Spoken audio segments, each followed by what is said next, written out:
Gamer on culture and the importance of things. Hello everyone, this is Gamer1745 and I'm in the middle of a live stream here and I've come across a topic here that I think is important and I think is extremely important. I think it is after, food and security, those kind of things. I think it is one of the most important things is culture. Culture is extremely important. And I'm not directly referring to like high culture, like fine arts or fine music or anything like that. No, I'm talking about culture, humanity. Projected from the past into the future are two things only in reality. Is one, genetics, is genetic material, children on, and two is culture. Those are the two things that get projected, from the past into the future. And that's it. Your genetics and your culture. And your culture is made up of how you do things. Why, when I hear or look at Japanese food, and to me it's revolting, a lot of it at least, enough of it. Now I haven't even tasted it, but it just sounds, because, so food is my, is part of, the food that I eat is part of my culture. The language I speak is part of my culture. Hello, Eric. Just sort of talking about some of what we were talking about the other day. But also the movies I watch, the books I read, the newspapers, all of what I'm taught in school, what my parents and the rest of society teaches me, how I interact with people, things like social distance. We're in a world now of social distancing because we don't want to catch diseases, which is fine. But different cultures have different social distances. How close do you get to when you greet somebody? Is it a block away? Now or is it 20 feet? Is it, when do you first greet somebody? And when you stop and talk to each other, I'm not talking about, could be friends. Do you walk up and, we're talking friends here. Do you walk up and hug each other? Well, I guess that's maybe more common in some place like Italy. Just friends we're talking about. I'm not using euphemisms here. I'm talking truly just about friends. Not talking about family or lovers, just friends. You just, or do you walk up and shake each other's hand? This is all culture. And this is an incredibly important thing. Is culture. It is how we do things. I am a culturalist. And people often talk about ists and phobes or whatever. I am a culturalist. I believe individuals are individuals. But large groups of people are made up of cultural groups. I think it is the primarily determinate reason why some groups do better than other groups, however you define these different groups, and these groups can be, a technical group of people, involved in a technical culture or subculture generally of another culture, programmers or engineers or whatever, or sometimes that it could be like genres of music, or it can be ethnic cultures, German, American, Chinese, Zulu African culture, because Zulus down in South Africa are much different than black people up in sort of northwest, but still sort of tropical Africa. Because down in the Zulu area, it's not tropical. It's definitely not. I'm not saying it isn't warm, but it's not what we would consider tropical Africa down there. So Africans are different cultures in different places. Culture is, to me, the primary reason why groups do different than other groups. So culture, to me, is incredibly important. I'm, like after food, and we can put family and security, but family sort of to a point comes into culture. Yeah. as a transmission. But but we'll go, so the importance of culture is, now some people will go that culture is more important. Some people out there, and maybe many people out there, will say culture is more important than food, more important than family, more important than security, because they will go God, family, food, security, or whatever. Now, because the word culture comes, sort of its root is cult. And I don't mean a cult, and cult has become used by Christians to refer to other cults. But if you look at early times, it was not a pejorative, and the Romans, I think it's a Latin term, would refer to the Christian cult, as opposed to the ISIS cult, or as opposed to the cult of Jupiter or whatever, So part of culture is religion, because if you were to box up 500 babies and put them somewhere, and they had machines to, feed them and get them to adulthood, or to a self-sufficiency level, and somehow they, with the machines teaching them whether it's primitive survival techniques to live in primitive world, or survive on a space station or something that will somehow produce food and water and live, but they learn the technical aspects, but taught them nothing else, knowledge of God is gone. So if God is important in your cultural viewpoint, see, it's God. Now, some people are atheists. That's fine. We're not talking about this, but it's your cultural aspects. So God, the understanding of God comes from your culture. So this is how important I view culture is. And other people, they often use terms like God and whatnot. That's fine, but it's the same type of thing. It's transmitting the knowledge that has been developed over generations to the next generation. So again, this is a special Gamer on Culture. You're watching it live, but other people will be watching this later. So this is incredibly important. Everything you are, everyone that's listening to me, even the AIs that are listening to me, that because they listen to everything that's put on YouTube, even you AI, your culture, you're made up of two things. Everyone who's listening to me, every single person, is your culture and your genetics. Those are the two things you're made up of: culture and genetics. We might throw in food. Yeah, we can maybe throw in food. Okay, culture, genetics, and food, because your diet does affect you. So everything you are is culture, genetics, and food. So it's that fundamental that creates you. It's culture, genetics, and food. So your culture is a fundamental element as to who you are. Right. Okay, so you understand how important culture is. I agree with that. Now, a culture, shall we say, is a group of people with a shared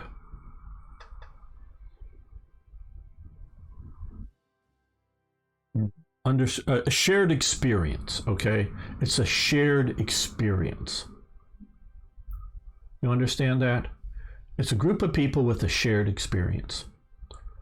So if you get people, let's say people that live in Brazil, down here, we can use the map here, in Brazil. The equator runs right along here. I believe this is the equatorial line right here, probably along this map. Goes right through here in Brazil. I believe that is approximately where the equator is. Okay, so all of Brazil is basically within the tropics. All of Brazil gets a lot of rain. There are no deserts in Brazil. Now, some people live in primitive jungle states. Some people live in slums. Some people live in mansions. Okay. There are basically, I mean, yeah, you can talk, Sugarloaf, and we can, maybe here. There are no mountains like this with snow on them in Brazil. You come into Bolivia and Peru and, the Andes Mountains, yes. But in Brazil, these are a group of people that unless they've left Brazil, they've never experienced a desert, and they've never experienced, proper high altitude or proper winter snow. Okay, so they have no experience. They may know what it is intellectually, because they may have seen a photo of snow, and they may have touched ice coming out of a freezer. But especially like if you're one of these, primitive Indians living in there, you may have never touched a frozen thing in your life. Now, maybe all of the primitive Indians by now have touched a frozen thing in their life. But you're talking about a group of people, Brazilians, unless they've left Brazil. And I really don't think I'm wrong, because this is sort of the jungle basin. You're starting to get in the mountains in Peru and Colombia and Bolivia and whatnot. But Brazil, they've never experienced snow, and they've never experienced a desert. I don't think, and they can talk about, oh, you're dry and you need to drink something. Yeah, but they don't understand dry. They don't understand how your mouth and your throat become and dry, because I recently was in the desert not too long ago, and it did sort of hit me. And though I've grown up in California, and it's rather dry-ish here, but it's not anything like the moisture in Brazil. So they've never experienced a desert dry. They've never experienced a snow or really high altitude.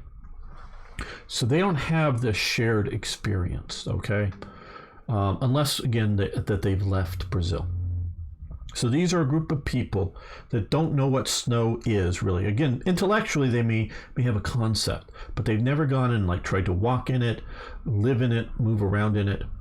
They've never been in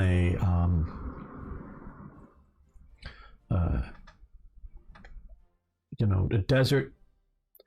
And we can talk like Bolivians. They've never experienced the ocean. And I'm not going to count whatever this lake is here and whatnot. They've never experienced an ocean as a people, unless they've left Brazil or Bolivia. And most Bolivians have not left Bolivia. Because I know, my friend Lum lives, I was thinking about using Switzerland, and who, calls everything that's out at sea a boat, even if it's a ship. Yeah, but I think he's visited Italy, and maybe most Swiss people have made it to the ocean. But even if, now a lot of people in Brazil live along the coast. That's coastal regions. But so people in Bolivia and Paraguay have never experienced the ocean, even minimally. Let alone, I've lived very, very close to it.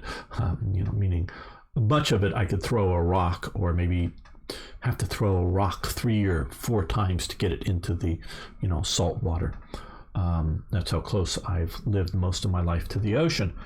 So these are shared people here, a shared cultural group that have never experienced the ocean. Now, they've maybe seen it on TV and seen movies about naval warfare, in World War II or something, but they've never experienced the ocean.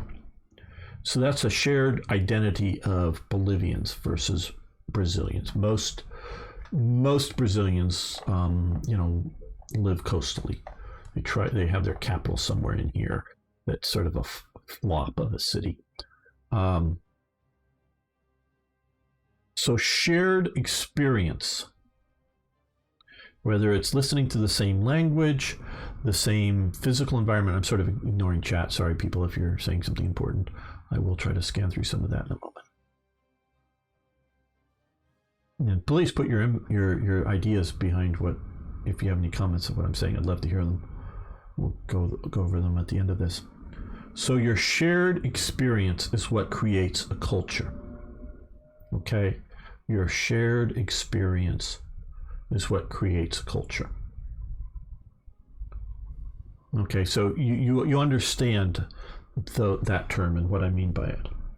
Okay, so in this modern world, we need to stay connected to people. We have to have shared experiences. And here I'm going to get a little political, because everything I've been saying before as a, if you will, as a social scientist is in my opinion objectively true. So now politically, they want to remove objective truth, because a man is a person who has male genitalia and a woman is a person who has female genitalia. Yes, there are a minutely small fraction of a population that have some sort of birth defect, and that doesn't quite hold true. But that is a birth defect, and what we're talking about is something more than 99% of the population. That is true. And I don't know enough about genetics to know if there are male cells and female cells. I know blood can be transferred between males and females. So I don't know whether simply having surgery on you changes your sex. Having surgical operations. I don't know. I don't have a good answer to it. But if you haven't been physically altered by some other means, that is the definition of male and female. Period. It is. Oh, but I want to live the life as a woman or a man, or person of the opposite gender, someone might want to say. Well, fine. That's fine that you want to live as a other gender. Now, I don't know enough to comment whether, I'm saying, well, okay, you can do that. I don't know whether that is a good idea, a bad idea. I don't know. I don't have a good enough answer on that. I'm not going there. Whether, because living your best life as whatever and wanting to be called whatever. And I've actually met a few people before in the olden days, before modern think or whatnot, that I was very unsure of the person I was talking to's gender. Very unsure. And they were dressing in a way that was indistinguish, or wasn't distinctive one gender or another. So I was very unsure of their gender. But that's just a few people.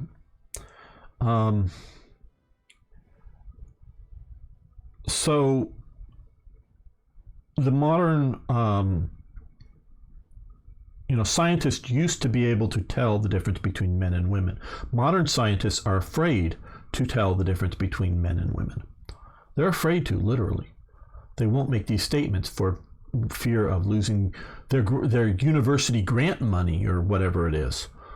So objective truth is leaving the building, or has left the building in many aspects, including in academia.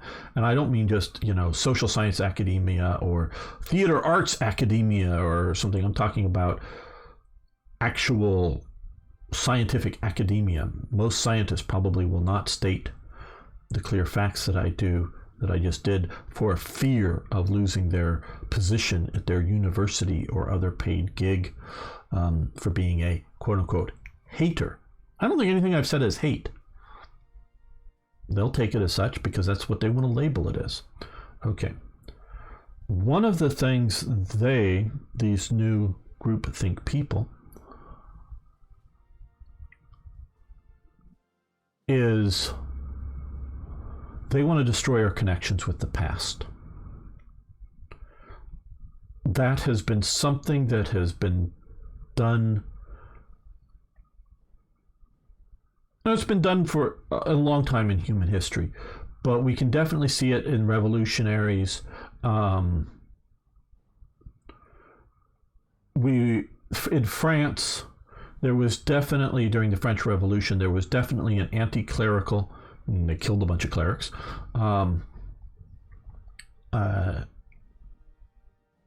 element in there. So it was anti-religious. And look, we can see the Reformation, and I'm not going to get into the positives or negatives of a particular religion, or and I know some of my friends here are actively atheist in their beliefs, and that's fine. I'm not going there. I'm just going that they wanted to disconnect the French Revolution, and I understand that they may be anti-clerical, or which is anti the church, not necessarily anti-Christian. In the French Revolution, but there were some anti-Christians. But if I have the thing correctly, during early days of the French Revolution, they went to the Cathedral of Notre Dame. There was a bunch of statuettes on the outside of sculpted things, and they chopped all the heads off because the crowd that did it thought that they were the heads of like ancient kings, not saints. They later put them back, I think, or tried to, or something. I don't know. Once people later on realized, no, those are saints. Those aren't kings. So they were trying to get rid of symbols of monarchy. The French Revolution. Pulling down statues. You may notice they're pulling down statues now. So they're still pulling down statues. Maybe fewer times in mob violence, but they're still wanting to take down statues of important people. I was going to say famous, but important people. And I totally understand about pulling down statues about Hitler or Stalin. Fine. But they want to pull down statues of George Washington. Well, George Washington is part of my culture. When they pull down a statue of George Washington, they're saying, in essence, he's equal to Hitler, into something that we need to erase, get rid of. Okay?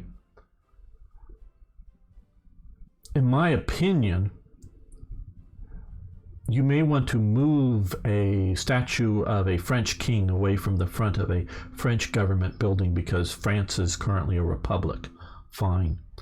But France should not, as a group of people, want to remove knowledge of their history of the country of France. And that there once used to be innumerable, I think 18, 20, I don't know, however many Louis were kings of France. They should not want to hide or bury that fact. They may not want to have a statue of King Louis the whatever in front of, one of their major government buildings. That's fine if they're now a republic and they don't want to have that. Now, maybe a particular Louis has enough of a lesson for the French people. Go, well, yeah, but he was good at doing these other things too, and so we want to keep his statue there.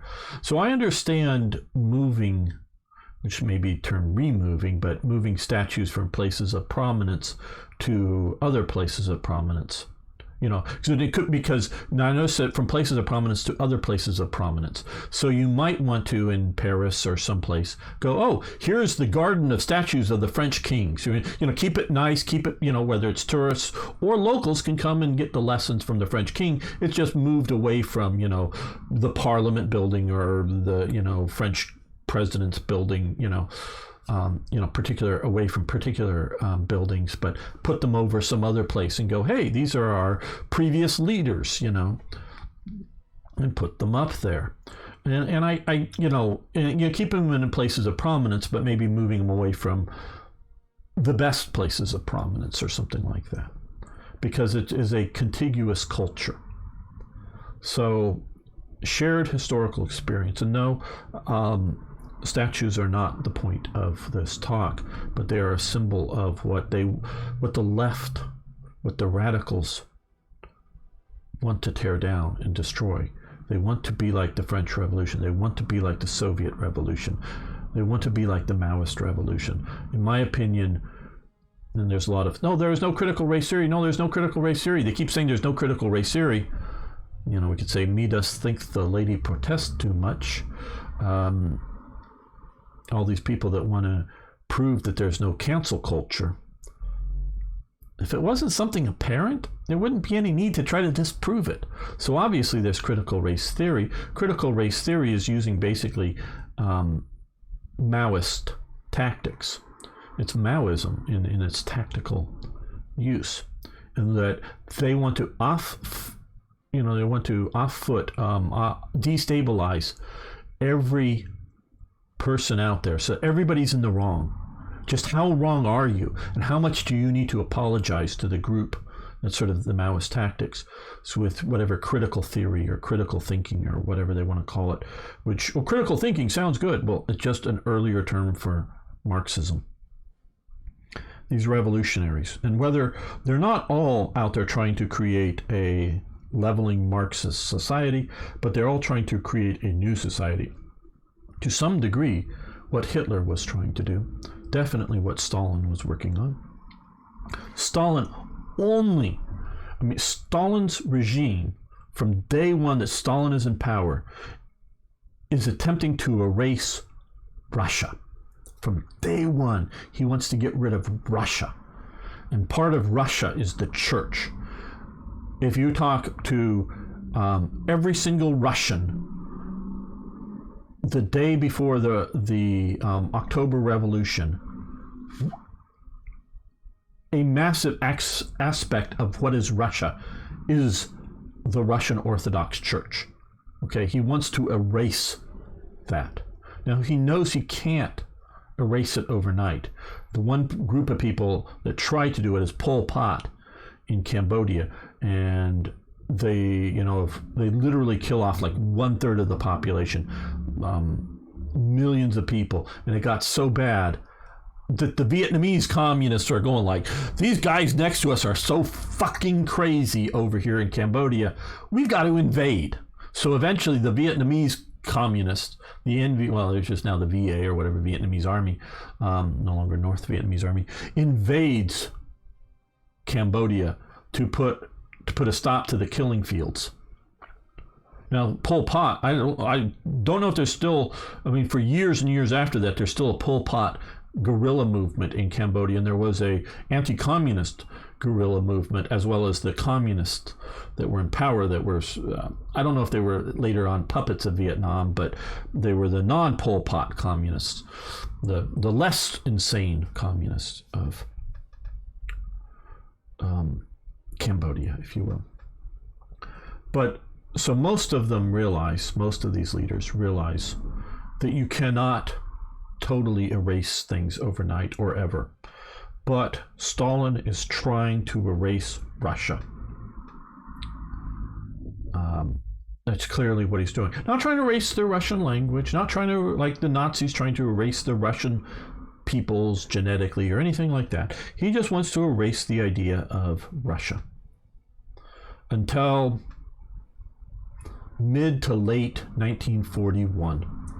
And then it becomes the Great Patriotic War, and you start to see a lot of Russian iconography, not church iconography, but a lot of other Russian iconography going on to stir the emotions of the Russian people in resisting the German invasion. So only then does he start to use Russianism again, as opposed to the new Soviet man, the new Soviet Republic. Yes, there was the Republic of Russia, there was the Republic of Georgia, there was, the various Soviet republics within the Soviet Union of Soviet Socialist Republics.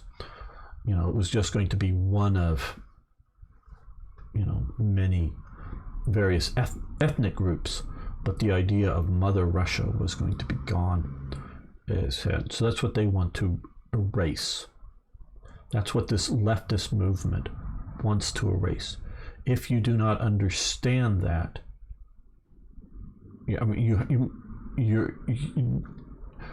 all these people that, phobia this, phobia that, phobia, they just want to erase your existence. That is why they're doing it. Not because, hey, this person feels that they have trouble living, and acting as the gender they were born as, and they would feel more comfortable to dress as the opposite gender. or, oh, hey, this person would rather have sex with the same gender than the opposite gender. Well, that's not what they're really trying to defend. I mean, that's what they want to make it seem like. Well, hey, do you want to be mean to these people? We go, well, not really. We don't really want to be mean to these people. Well, unless you permit this, or unless you agree that they are, 10-foot tall Martians, then you want to be mean to them. Well, no, but we don't want to be mean to them. It's just a tactic they are using to destroy your culture. They may not, I do believe there are racists within the movement, but they may not be concerned about your genetic material, but they want to destroy who you are because they want to destroy your culture. That is a fundamental element of what they're trying to do. It is a war. I know viewership has gone down, I can see by this, but hello, Joseph. It is a war against you, that not being fought by bombs and bullets, but being fought by ideas. That is what they are trying to do to you. Now, one of the aspects, okay.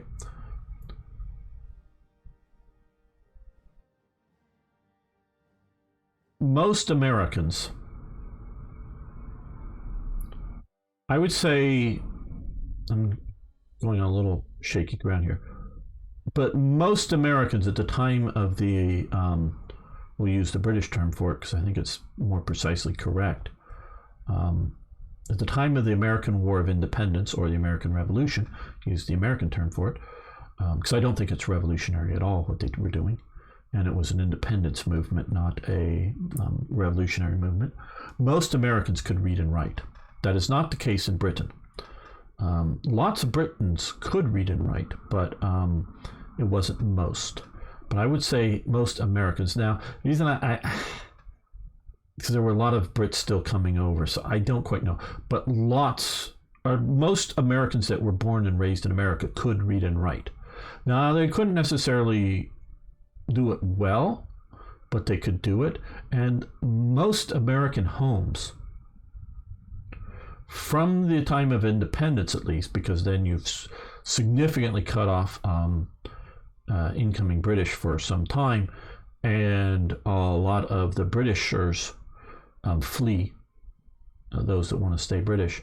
But from the time of American independence until at least 1900, most American homes had a book inside of them.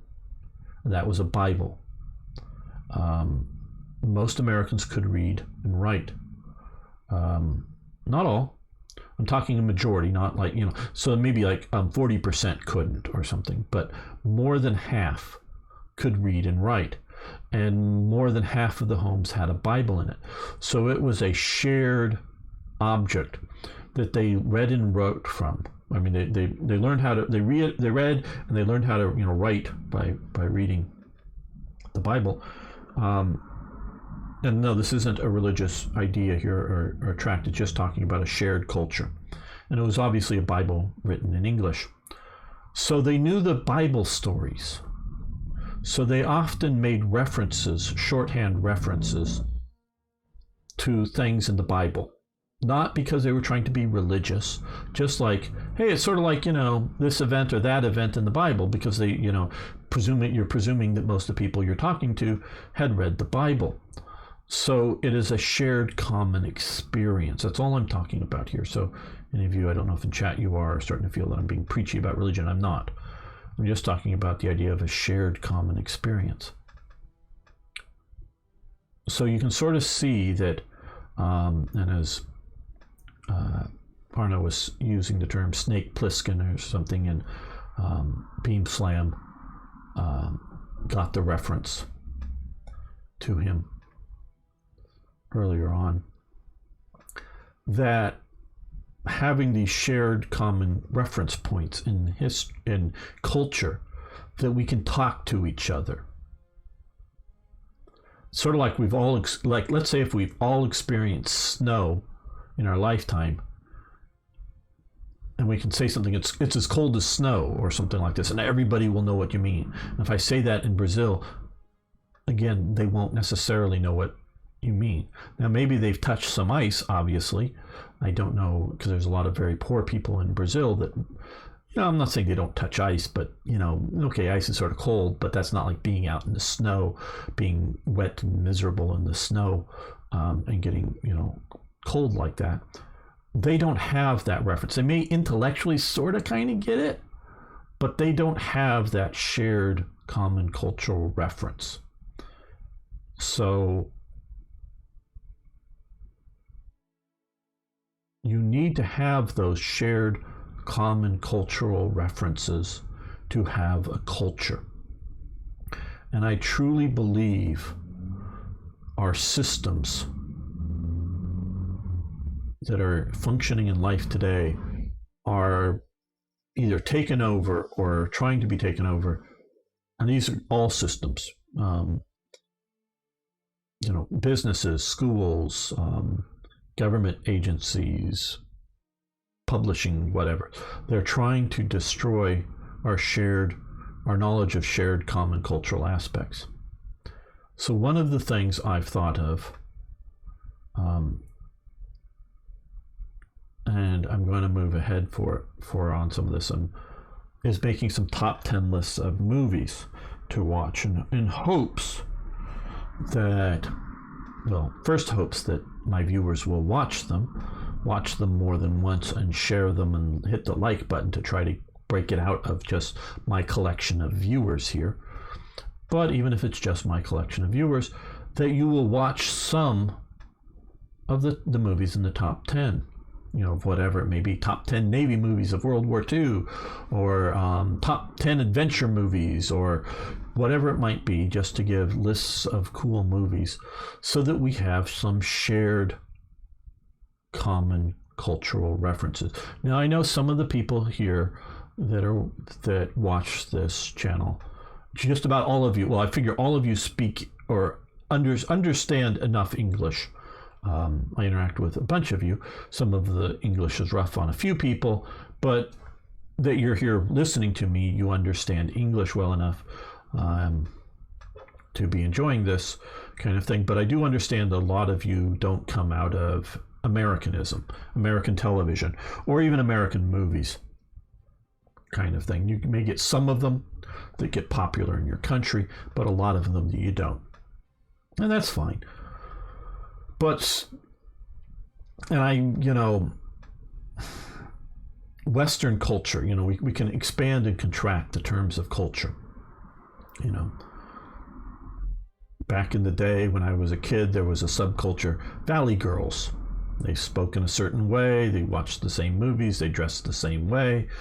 They were Valley Girls. That was a subculture here in Southern California that made it in some movies and TV, and other girls around America tried to mimic them, though often apparently, not well, because Valley Girls were actually a subculture. They were out in the Valley of California, kind of thing, but spread to much of Southern California. So sometimes, you can talk a very local defined cultural element to Americanism or Angloism, people that come from the Anglosphere, Britain, Canada, US, Australia, New Zealand, and some other countries that more or less part of it, or Western culture.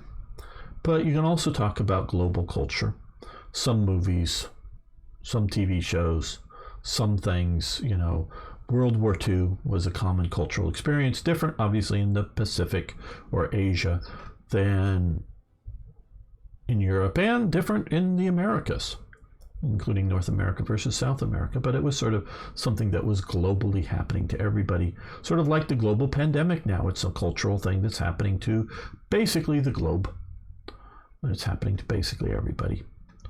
And so I've thought about top 10s to do that, and I hope when I do that we'll get some support for it as a way, now just a minor way. I was going to say unimportant. No, it's important, but it's a minor way to pass on culture. Now, not everyone needs to watch all the old movies or whatever, and however you want to define old movies. You don't have to watch them all, but there should be some major milestones that are just good and important enough to watch. See, it was many years ago when it sort of more or less first came out, I watched Schindler's List. It's made by Spielberg. It's about a German industrialist who works in his way to save a number of Jews, those that work for him and whatnot. And sort of how he did save those group of Jews from extinction. Well, it's a very good movie about the topic. I've watched it. I have no intention of ever watching it again because it is a very hard and painful movie to watch. I think I've learned its basic lessons. If for some reason I think I need to learn something more from it somehow, because it is a fictional, I mean, it's based in history, but it's fictionalized. So details of history, I'm not going to learn any more from it. So I don't need to watch it again. I've watched it. It's an important movie to watch. It's a very well-made movie to watch, but it's not a movie that I want to watch every year or every 5 years or whatever. It's not a fun experience. So some of these movies, I don't plan on putting, well, maybe if I ever get to like top 10 list of the Holocaust or something, I don't know. Not that I have any plans of doing that, but it's not like a movie I would put in a normal top 10 list.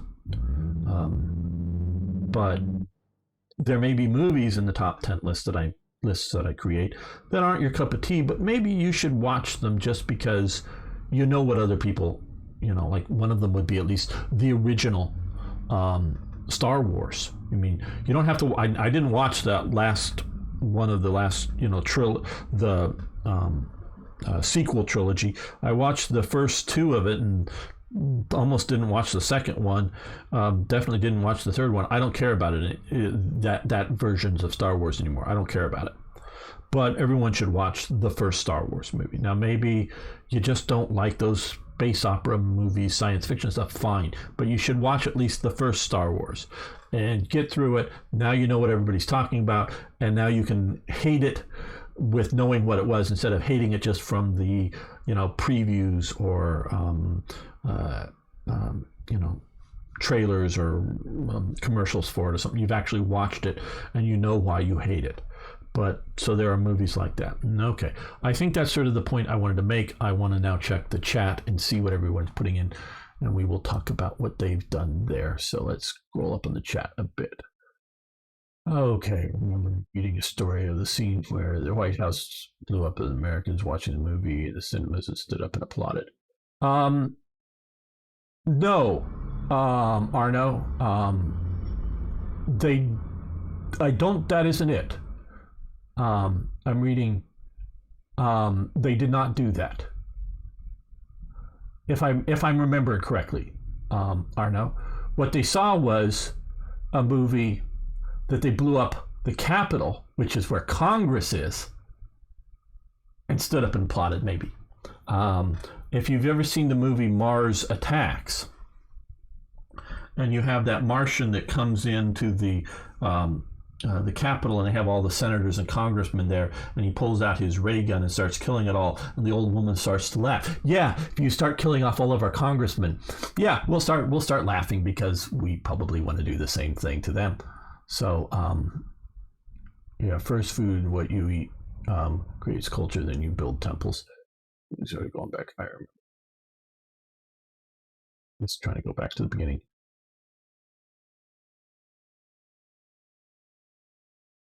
So just trying to go through. Okay.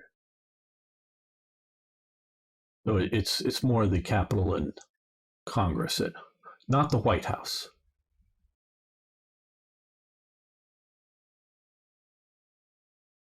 Yeah, but one thing about current year is that if I say I'm black lesbian, then I'm a black lesbian. Yes, that is it's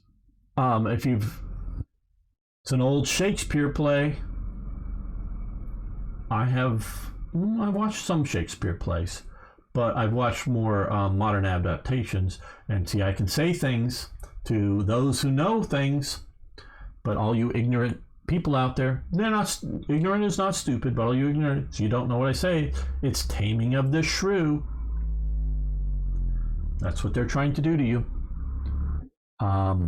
meaning to say, hey, yeah, it's 12 noon. Yep, it's perfectly black out here. Can't see the sun because you've been, or there are four lights. If you get the Picard reference. I know you can change part of your person, but you get an organ from another person, possibly something to do with genes. Yes, I don't know the organ transplants. I don't know all of that, Beam Slam. And yes, I've heard things, but I don't know enough to intelligently comment on it. I do know enough about cultural ideas to intelligently comment on it. Doesn't mean I'm right. Now, I think I'm mostly right. And of course, I learn as I go on. So I learned that maybe details that I'm wrong or views, and views change over my lifetime, for sure. Not like whims, they change, but they change over time.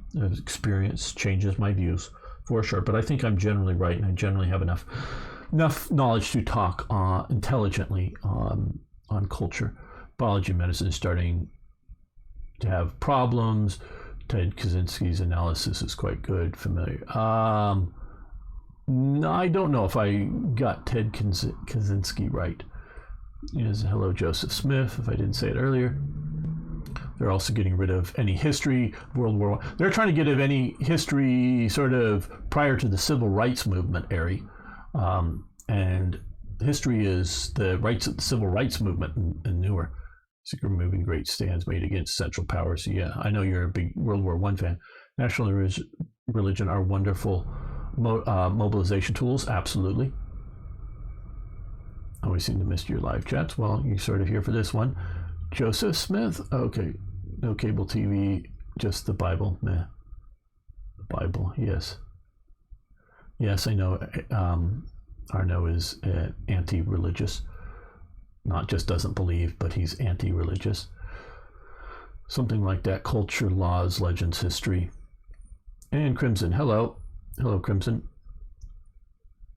See you on the Sci-Fi Channel, and of course,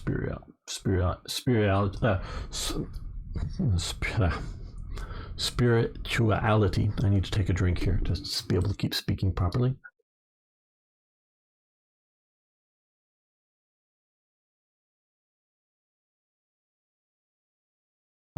Past we had the Bible, then TV, now Netflix. In a way, especially TV, prior to cable television.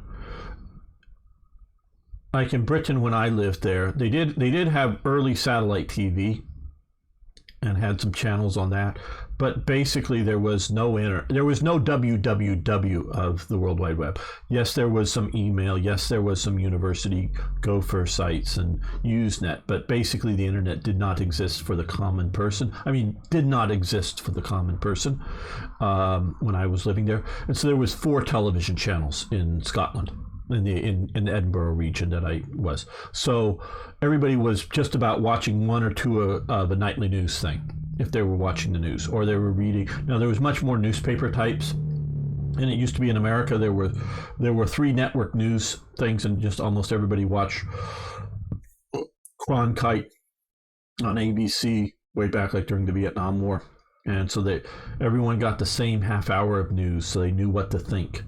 So they were unified with that kind of thing, with their knowledge. Now, of course, we have a lot more knowledge. We have so much knowledge coming into us, so much that we cannot keep it all in our heads. I used to go with my dad when I was a kid to a computer convention called Comdex in Las Vegas. There was a major one in Europe also, but this was the largest one in North America, and basically probably the largest one in the world. And basically, just about all computing knowledge was held within this convention center. All examples of all the computers, all this stuff. Now you couldn't even get a fraction of it in, because there's too much knowledge, too much information.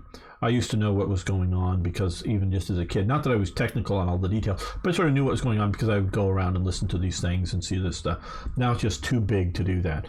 We get too much information in for the human mind to process it. We can do so. It's out there. We just can't process it all.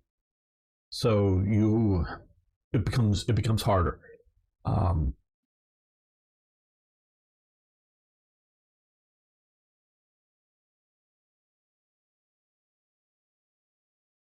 We are coming in peace. They blew them up. Yes. Oh, was the White House in the first shot? Both up. Okay, it's been a long time since I've seen that. Like more the joke about aliens who went around the U.S. president and came to a car and said, "Shalom to Jews inside." Okay. Hello, Maskey.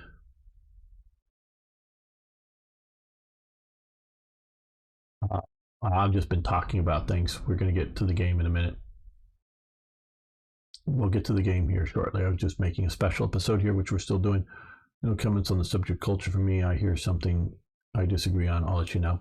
Okay, sure. And I'm not asking for agreement on particulars of culture or particulars of good or bad, but I'm just trying to explain what and why culture is and why it is important for us to have a collection of shared things, of things that from the past that we all know of.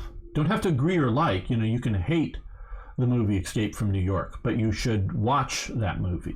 You don't, or Star Wars would be a good example.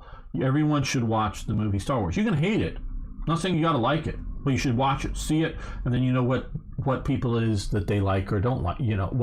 What the other people seem to like. You can know what it is, and you can dislike it.